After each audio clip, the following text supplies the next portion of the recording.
Y'all, yo, this is it. We are in our last final chapter of the Novelist and the Lake House. Okay, so as y'all know, when I get to my last chapter, I like to bring the whole cast out. Just like in like Broadway musicals, at the end when they bring the whole cast and they all take a bow.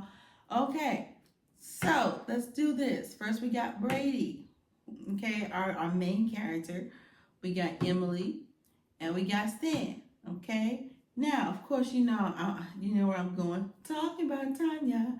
I don't know how she got her own theme song, but she did. Okay. We got Tanya. We got Cheryl, and we got Cindy.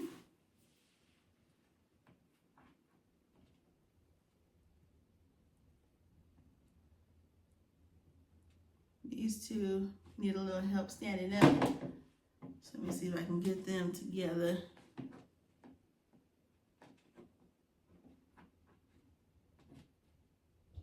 Okay. Then we have got Tony.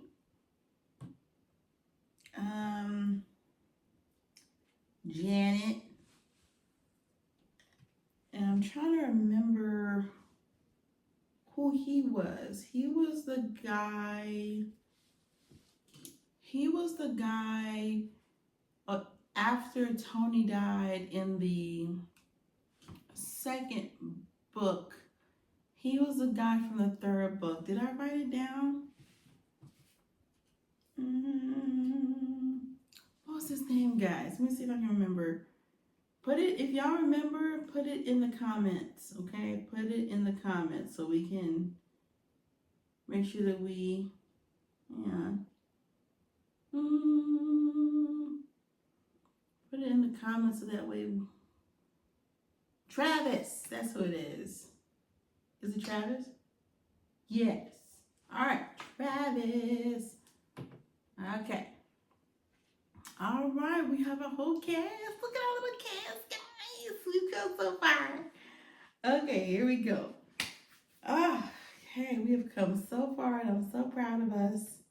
Look at us. Look at us. All right.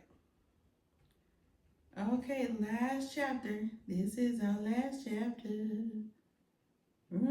Okay, here we go. All right. Here we go. All right. In memory of some years ago, returns to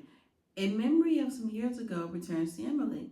She stood at the side of the lake in tears after reading a page from a journal she had found tucked away in Dwayne's personal belongings. Okay, so it really is her. It really, truly is. It's not Stan. I was wrong. I will admit that. Okay. She's the real Slim Shady. Okay. She's the real Dirty Dan. All that. Okay. The sun was setting and near dark. Cold temperatures were moving in. Emily wiped her eyes and cheeks covered in the tears that flowed from her eyes. Her heart was a mess, knowing the act she had caused could never be undone. The page she had read was Dwayne confessing his real life, the fact he had been gay and had no one else he could turn to except his friend Tanya. He knew this would hurt Emily. He loves her, but he is not in love with her.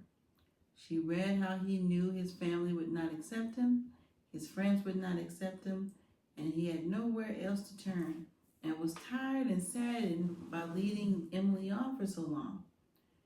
Emily, after reading this page in her journal, realized her mistake of killing Dwayne and his friend Tanya. And now this is something she must live with for the rest of her life. Standing by the lake, watching the sun vanish entirely behind the mountains from the sight, Emily thought of an idea.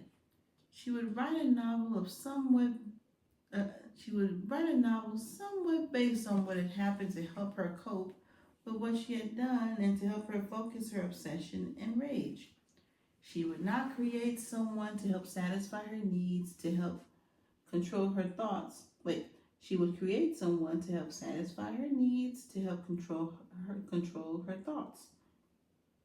She knew this could be something that might work. Emily brought her luggage and packed it away into her vehicle.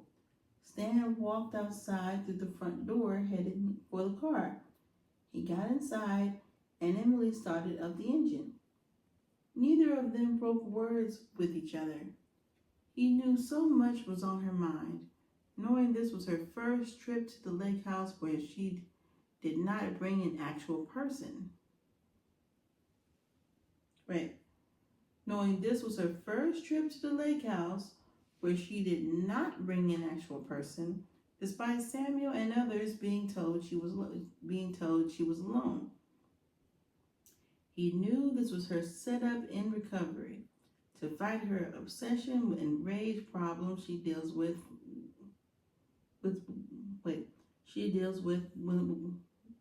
someone honest. Knowing how well she did with Brady, a figment of her imagination, if only she could take this to someone genuine and be that kind of girlfriend, she would have a great relationship with someone. Before she puts the car in gear to leave, she puts her attention on Stan sitting in the passenger seat. So, you think I may be ready for another real relationship? Absolutely not. Let's see. She asked, "You did good with Brady. Now focus on the style of life you shared with him and place it on the real deal this time. Do not look hard into the relationship. Don't allow your mind to consume the less important things or allow yourself to be taken by obsession," Stan replied. She gives him a grin and places the car in reverse, backing out of her driveway to leave the lake house and head back to her home in Florida. While driving away, leaving the lake house behind them, Stan looks back in the side mirror. He can see Dwayne. Oh, I don't think that I had anybody as Dwayne. Check me out. Well, you know what's funny is that I didn't think that Dwayne was going to be a serious character, like a reoccurring character. I thought it was like a one, Well, use our imaginations, okay? Just like that one guy that came to the lake house in his tan-colored slacks or shorts. He wasn't worth, making actual character for. So, use your imagination. All right, let's see. He could see Dwayne, Tanya, Tony, Cheryl, and Cindy all standing side by side in front of the lake house, watching them leave. They all looked alive and well, as nothing had ever happened to any of them. They watched and Stan grinned. He would not share what he had just seen with Emily. When the car was completely gone from sight, music played. The same song Brady woke up discovering a wedding party was happening inside and outside the lake house. Only this time, it was not a wedding party. However, many other people were standing or sitting around with drinks, applauding as they watched on while Dwayne and Tanya danced alongside Tony and Cheryl, joined by Travis and Cindy. It was a formal party. Everyone there was dressed in their best clothes as far as what they were celebrating. No one may ever know. They were celebrating Crazy Lady finally leaving. That's what they were celebrating. Months later, Emily sits at a table signing autographs for her fans and posters of her new novel that just came out, The Novelist and the Lake House Fort. After signing many books for her fans, Emily takes a break and walks over to the coffee shop inside the bookstore and gets herself a coffee. She sits and drinks before she is greeted by Samuel, who sits down at the table with her. They finished filming one of the sequels, and so far it looks like the fourth book is selling pretty damn good. Samuel said with much joy in his voice, but he could see something was not right with Emily. She looked slightly disappointed about something, or maybe it could be the grief she was dealing with. Samuel knew something was bothering Emily. "Okay, I'll take one for the team and be happy for both of us, he said. I'm sorry, Sam. I just got some things on my mind. I'm excited even if it isn't showing, she responded. Well, I'm here for you if you ever need anyone to talk to, he said. Emily smiles at him before her thoughts wander off into a distance of more thoughts piling up in her mind. It was a nice summer day on the beaches of Florida. The sun was out, a steady breeze was blowing through, waves were streaming across the water, and many other boats were out and about. Emily was on a sailboat using the winds to sail across the water, wearing a two-piece pink bikini and her sunglasses, allowing her skin to soak up the sunlight, while Stan was wearing red shorts and his sunglasses.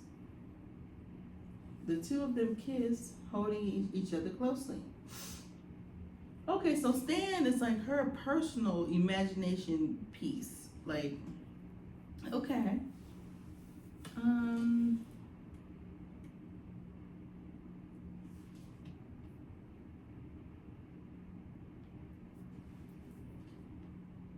The two of them kissed, holding each other closely.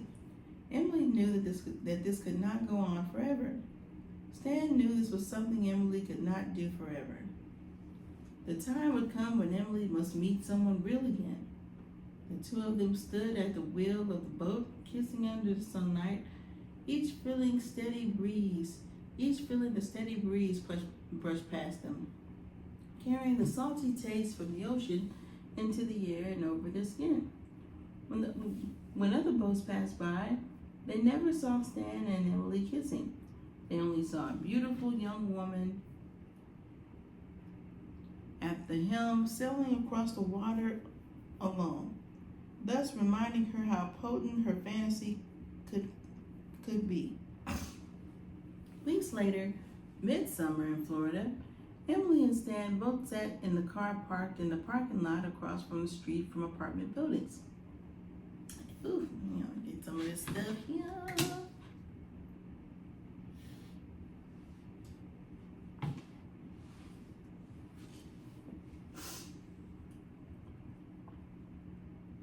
It was dark, pushing close to midnight. Rain was falling hard that night, with rumbles of thunder around the area and flashes of lightning all around, lighting up the dark, rumbling skies. Of course, Emily sat in the driver's seat while Stan sat in the passenger seat, both staring out of the windshield. Her lights were off, and the music was on very low with the windshield wipers on.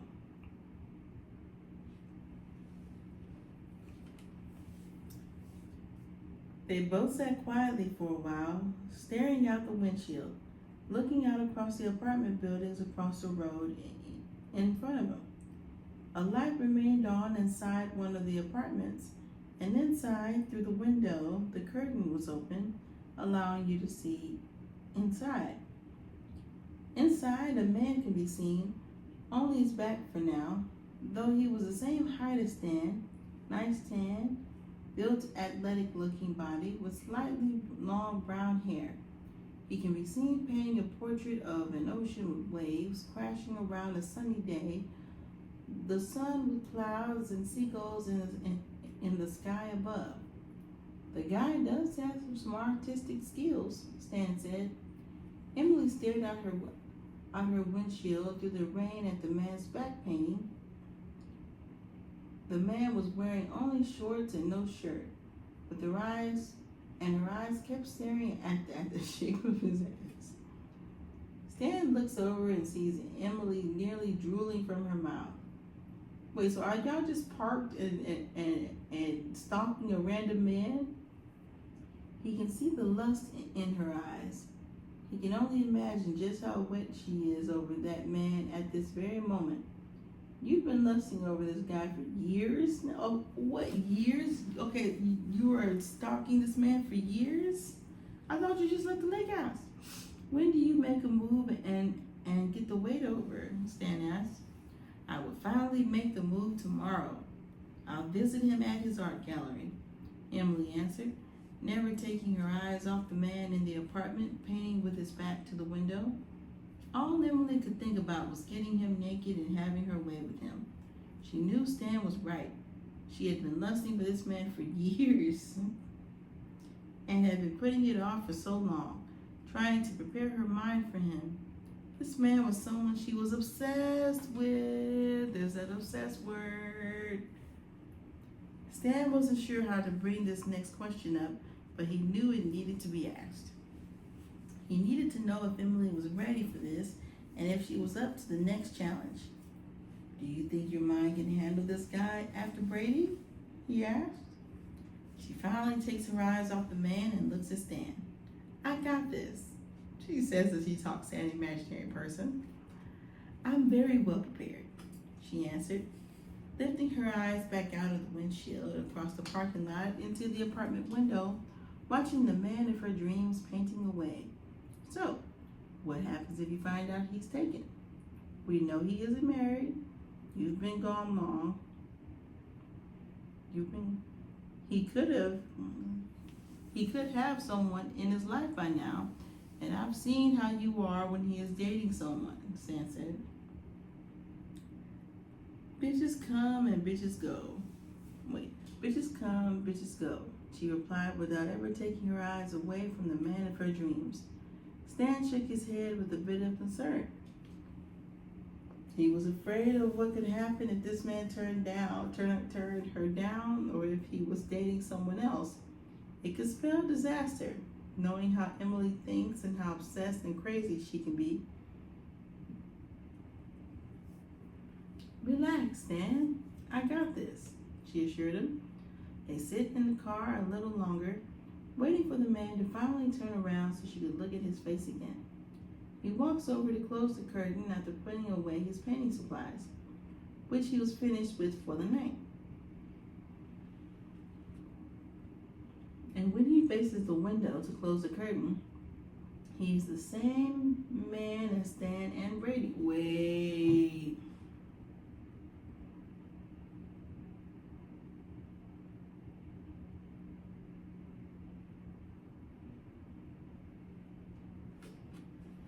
Wait. So she is obsessed with this man so much to the point where she has, first off, she's been stalking this man for years, like big time stalking. She knows where he lives. I don't know how she stumbled across this man, but he doesn't stand a chance. He's getting killed one way or another, okay? Because she's crazy. Like, she is telling her imagination is telling, she's telling the man in her imagination that she's ready for real life relationships. But what's happening is she's so obsessed with this man that she has based Stan off of him and she has based Brady off of him. So this whole time she's been obsessed with this man, like years. So the whole time that things was happening in the book, in her series with her and Brady, or her and Stan, or her and Brady and Stan, then she's imagining doing it with this guy. Oh my goodness, this lady is insane. Okay. He's the same man as Stan and Brady. Stan looks over at Emily, looking at the man's face and his chest and abs while nearly drooling in the process. Brady Mills, you're gonna be mine, she said. Whoa. Wait a minute, wait. Is this guy's real name Brady Mills? Like, the next day, just as Emily told Stan she would visit Brady Mills at his art gallery, she shows up. It was early on a hot summer day. People were walking in and others were walking out. And maybe that's why she wrote herself as a painter. Because mind you, she's not a painter, I don't think. She wrote it like, okay, Brady's the author and I'm the painter, when in real life, she's the author and he's the painter. I see what you did there. I see what you did there, Jeffrey. I see what you did. Okay, let's see.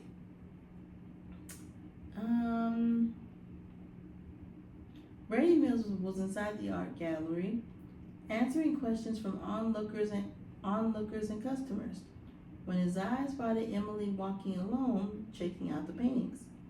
He was checking her out while walking around his gallery, wearing these short cut-off jean shorts, a pink tank top with her sunglasses pulled over her head, and sandals. His eyes kept wandering across the room, spotting her. He eventually noticed how she would sneak her eyes away from him. Does this sound familiar? Does this sound like when she wrote in about Brady? Like when she first saw Brady, how he was at his book signing and she just happened to be there buzzing around and she was cutting eyes at him?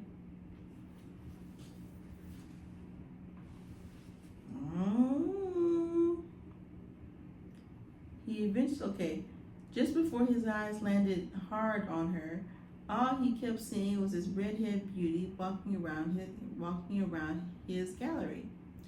Brady, dressed in nice casual clothing, leaves his guest for a moment to slither away and finally approach this beautiful woman. Emily could see he was coming towards her, so she played it off quite nicely, with her back facing him while checking out many paintings on the display of various things. Before she knew it, she could hear him clearing his throat behind her before he finally spoke to her. That indeed is a charming painting you are admiring, he said, seeing the painting she was standing in front of, which is of the city of France. Do you always admire such beauty? He asked. With a smile written all over her beautiful face, Emily turns and meets and greets Brady. Her heart melts at the sight of him standing before her very eyes. Always, she answered, looking into his eyes with lust. He stretches out his right hand towards her. Oh, his name really, truly is Brady Mills. My name is Brady Mills, he greeted her, and she took his hand with a smile, knowing behind her smile a plan was brewing within her darkened mind. I'm Emily Jules, she replied.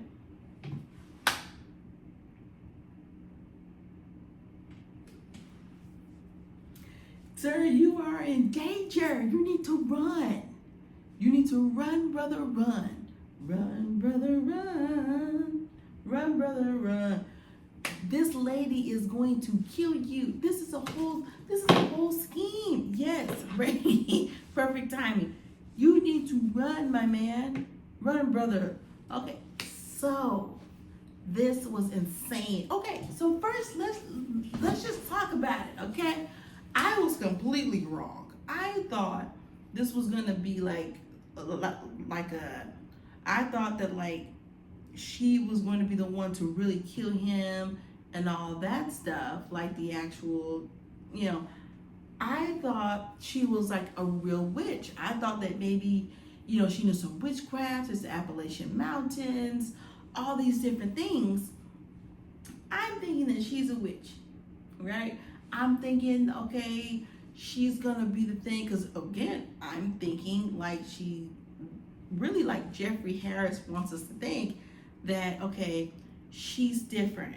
She's gonna be the one to kill him. But see, I was thinking that she was obsessed with him, which is why she stalked him, which is why she was at his book signing, which is why she was parked next to him, because she was obsessed with him. And yes, she is obsessed with him, the real version of him, like the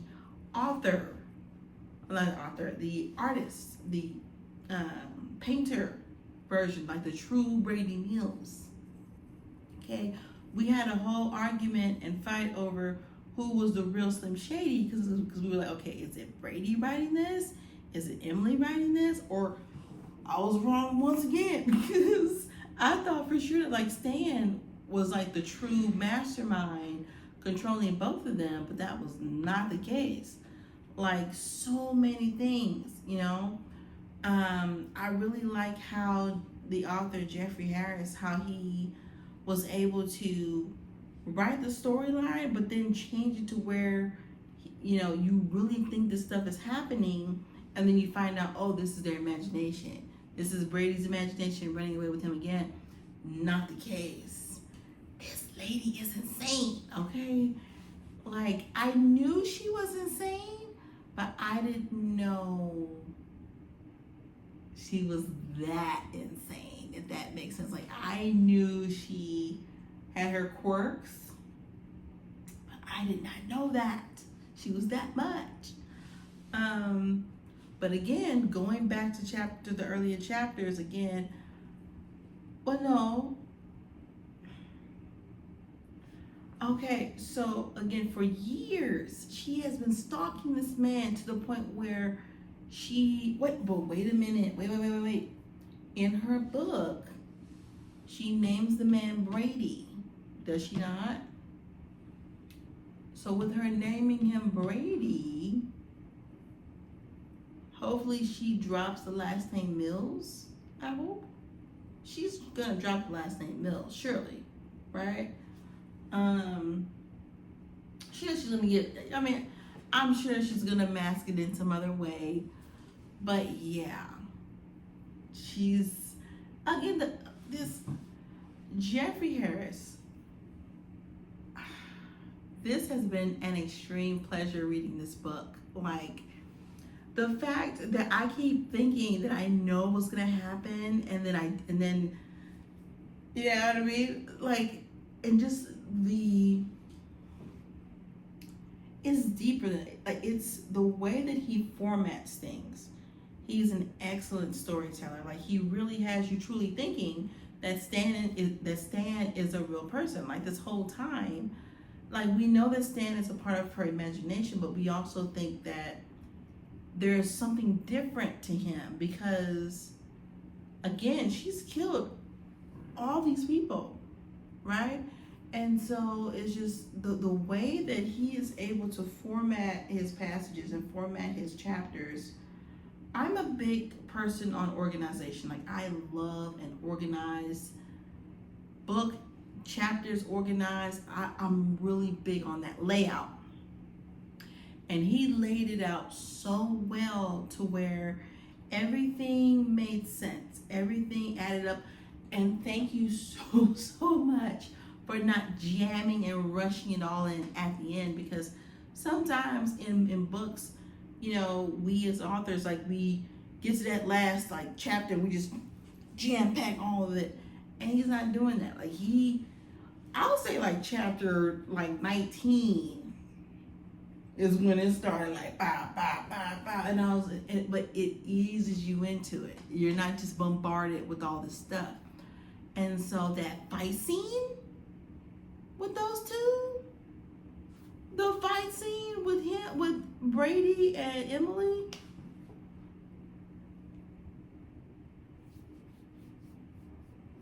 that's how I knew, because I was like, there's no way that this little lady is that much stronger than him, that she can keep overtaking him by attacking him from behind. She's got to be the one, right? And then he's about to have his way with her, and she just happens to wake up. She wrote that. But I do kind of feel sorry for Brady. Like, both, well, you know, I can't feel sorry for him because he was slapping women left and right, and you know what I mean? Well, I guess that's more so Stan, but still, but that's the thing, he's not real. And that's the part that us as the author, as a reader, has to understand, is that he is not real. He is real, but not like real, you know? He is really real, but like, this lady's obsessed. Like, the fact that she's been stalking this man for years, okay, and she had to go off to her lake house by herself for the first time, imagine all this stuff up and all that. So what if she's pre-imagining how she's gonna kill this man? What if, I'm gonna say it again for the people in the back that just walked in, what if Emily is pre-writing everything that's gonna happen when she takes the real Brady Mills to the lake house? Because he is obviously liking her, he's obviously feeling her, you know, and so they're gonna get together, and then she's like, oh, why don't you go to my lake house, and then I can write the 5th book to my series. Because remember, she told Stan, she was like, maybe it's the end. It's not the end, okay? The show goes on, okay? She's gonna keep on going. But Jeffrey Harris, thank you so much for trusting me with your baby, trusting me with this gem. I thoroughly enjoyed reading it. Like I said, I should have been asleep 10,000 years ago, but I was like, no, because I was like right at that point where it was like showing like, okay, who's really behind this? And I was like, there's no way I'm going to bed right now. Why would I go to bed at that point? But if you have not checked out this book, I need you to go get it. It's on Amazon. It's on Kindle. Okay. This page here, the last one, is about the actual author. It talks about Jeffrey Harris. And also he writes another book called The Haven. So make sure y'all check that out. So glad we got to read this. Thank you so much for trusting me with this. And so all you guys, be sure to like, comment, subscribe, all the beautiful things. Like I always say, you stuck with me, I stuck with you. Let's do it. And I just look forward to seeing y'all next time. Take care. Peace.